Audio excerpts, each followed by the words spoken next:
everyone.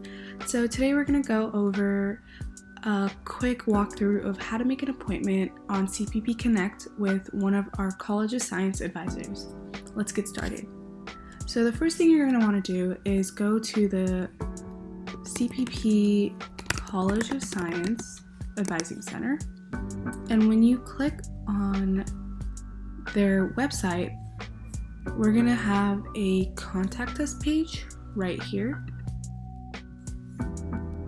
And as you can see here, it has a list of information and how to contact us. We have drop-in hours on Zoom, which have the timings listed over here. It's going to be on Tuesdays and Wednesdays, and it's going to have separate times for each of those days.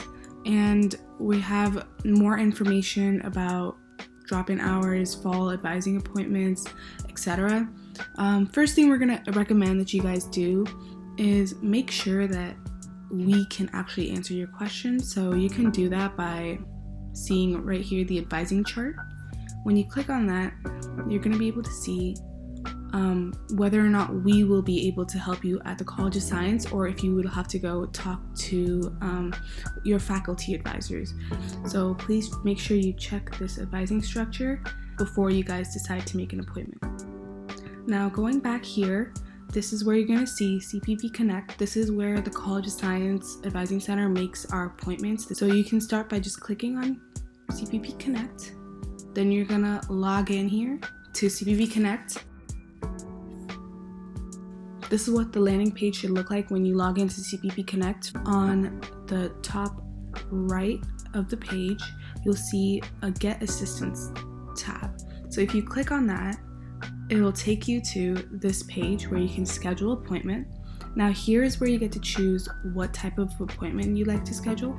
Here you're going to choose which office or faculty department, and this is where it's very important that you guys choose the College of Science Advising Center, because that is where you will be able to see appointment times with our advisors.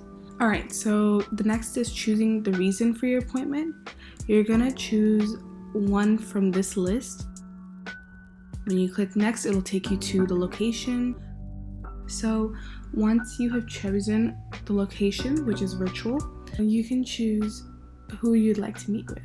So if you don't have any preference, as stated down here, you can choose none and just click next, and you will have all of the options. But if you decide that you do have some certain advisor in mind, you can definitely go ahead and choose them. In this case, I don't mind meeting with any of the advisors, so I'm going to just leave it empty and click next. The next step is going to take you to a calendar list of the available timings underneath. So as you can see here, on Tuesday, October 13th, we have appointment times available at 3 p.m. on Tuesday. So you can either copy and paste this somewhere and keep it safe, or you can also send this to yourself through an email or receive a text. Once you've done that, you just click confirm. Hope this was helpful. Please feel free to reach out to us on our social media pages or make an appointment.